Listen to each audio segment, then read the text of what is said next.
ब्रह्मा विष्णु महेश स्वरूपम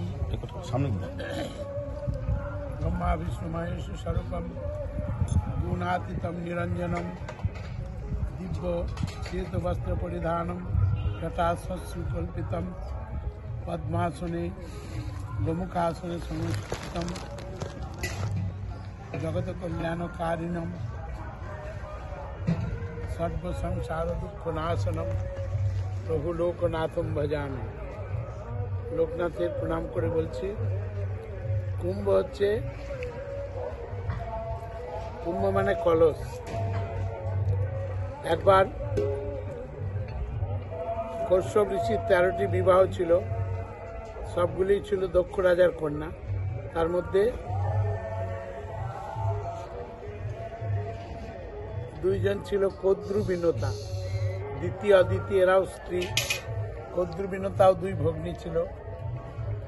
কদ্রুবিনতার পুত্রদের কথা বলছি। বিনতার পুত্র হলো বৈনতেয়, গরুড় এবং অরুণ। অরুণ ছিল পঙ্গু, তার পা ছিল না।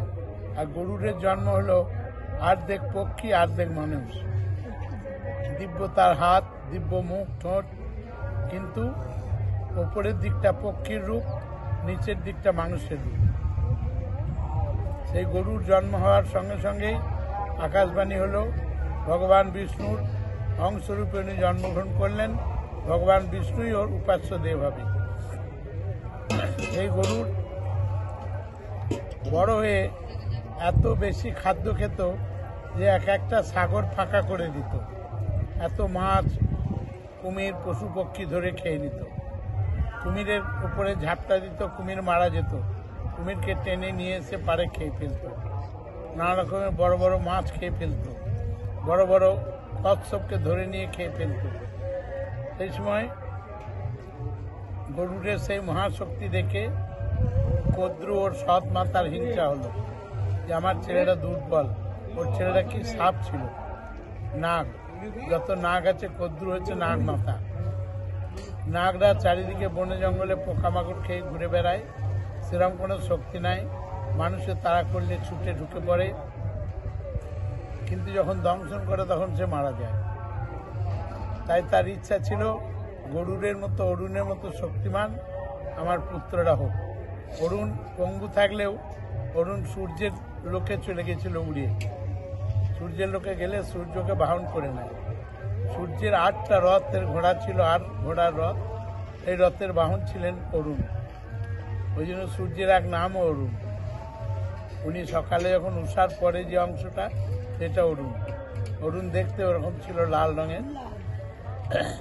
অরুণের বড় ভাই গরু যখন এইভাবে বিরাট বলশালী হয়ে উঠল, তখন কদ্রু ভাবলো যে একে কোনোভাবে দিদিকে পরাস্ত করে এই ছেলের বল আমি নিয়ে নেব। উনি জল আনতে ওকে নিয়ে গেলেন সঙ্গে। ওপারে যদ্দূর মানা যায় শ্যামাপ্রাস নামে আশ্রম ছিল। এই আশ্রমটি ছিল নারদ ঋষি। এখানে একটি ঘোড়া চড়ছিল। অন্ধকার হয়ে এসছে। ঘোড়াটি কিন্তু সাদা, সূর্যের ঘোড়া যখন সাদা, কিন্তু কদ্রু বলল ওটা কালো ঘোড়া, আর বিনতা বলল সাদা ঘোড়া। বলে ঘোড়াটা যদি কাল সকালে দেখা যাবে, যদি সাদা হয়, আজ তো বনে চড়ছে, কালো থাকবে। সাদা হলে তুই রানী হবি, আমি দাসী হব। আর যদি কালো হয়, তাহলে আমি রানী হব, তুই দাসী হবি। গিয়ে নাগদের বলা হলো। নাগরা তো বনে বনেই ঘোরে। বলে মা, ও ঘোড়া তো আমরা আগেও দেখেছি, ও তো সাদা ঘোড়া। তাহলে কি হবে? বলে আমরা এমন ভাইরা আছি, জড়ি ওর গায়ে ধরে থাকবো, ওকে কামড়াবো না, ওকে দেখলে কালো মনে হবে। কালো সাপরা সব চলে গেল। গিয়ে দেখতে পেল যে ঘোড়াটা কালো। তখন বিনতা অসম্ভব হলেও সে দাসী হলো। ঘরের বাইরে তাকে করে দেওয়া হলো। আর কশ্যপ ঋষি বললেন, যদি তোমরা তর্কই করেছো, সত্য পালন করো। মা দাসী হয়েছে, গরু শুনতে পেলেন। গরুর এক দিন বেরিয়ে গিয়ে 7 দিন 10 দিন পর ফিরতেন। ছোট মাকে কি বললো, মা কেমন করবে আর দাসিত্ব মোচন হবে মায়ের? বললে স্বর্গরা অমর, স্বর্গ দেবতারা অমর, স্বর্গ থেকে তুমি যদি অমৃত এনে দাও, আমার ছেলেদের খায়ে অমর করতে পারো, তাহলে আমিও তোমার মাকে মুক্তি দেব। উনি বললেন, স্বর্গে ইন্দ্র আমার বন্ধু এবং দুর্বল, বহুবার আমাকে যুদ্ধে ডেকেছে, আমি দেবাসুর সঙ্গমে যুদ্ধ করেছি, আমার থেকে ইন্দ্র কমজোর, দেবতারাও কমজোর, বরুণ, কুবের, যম, সূর্য কেউই আমার সমান বলবান নয়, আমি যাব।